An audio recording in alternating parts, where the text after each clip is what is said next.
Madam చెప్పండి ఎలాంటి వాదనలు వినిపించారు కోర్టు దగ్గర? ఏమేం వాదనలు వినిపించారు? అల్లు అర్జున్ 14 రిమాండ్ కారణాలు ఏంటి? యాక్చువల్లీ కౌన్సిల్ గారు అయితే రిమాండ్ వెనక్కి తీసుకోమని చెప్పేసి ఆర్గ్యుమెంట్స్ అయితే చేశారు. గంటన్నర వరకు ఆర్గ్యుమెంట్స్ అయితే అయ్యాయి. ఎందుకంటే ఏదైతే సెక్షన్స్ బిఎన్ఎస్లో ఏదైతే సెక్షన్ 105 వేశారో అది అట్రాక్టివ్ కాదు అని చెప్పేసి దాని గురించి సార్ వాదించారు బాగానే. సో ఆ వాదనలు ఏంటంటే జడ్జిమెంట్స్ కూడా కొన్ని పెట్టారు. షారుఖ్ ఖాన్ ఒకటి జడ్జిమెంట్ కూడా పెట్టారు. వాళ్ళు అతని సెక్షన్ వేరే, సో ఆ సెక్షన్ వేరే ఈ సెక్షన్ వేరే. ఈయన వాంటెడ్లీ ఏం చేయలేదు, సఫకేషన్ వల్లనే ఇన్సిడెంట్ జరిగింది, ఆల్రెడీ పర్మిషన్ తీసుకున్నారు అని చెప్పేసి అన్ని ప్రొడ్యూస్ చేశారు. సో అన్ని ప్రొడ్యూస్ చేశారు, జడ్జిమెంట్ ఇచ్చారు. రిమాండ్ అనేది వెనక్కి తీసుకోవాలి అని చెప్పేసి ఆర్గ్యుమెంట్ జరిగింది. అయినప్పటికీ ఎందుకు రిమాండ్కి వేశారు? 14 రోజుల పాటు ఎందుకు ఆయన?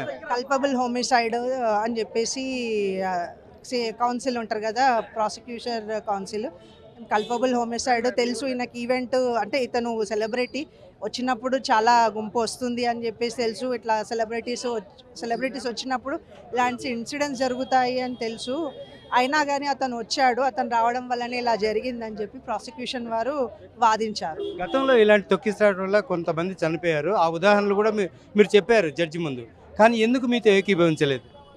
అది జడ్జి గారి నిర్ణయం, మనం ఏం చేయలేము. ఎందుకంటే మావేవైతే జడ్జిమెంట్స్, మావైతే వాదనలు చేశాము, మేము మొత్తం తన ముందు పెట్టాము.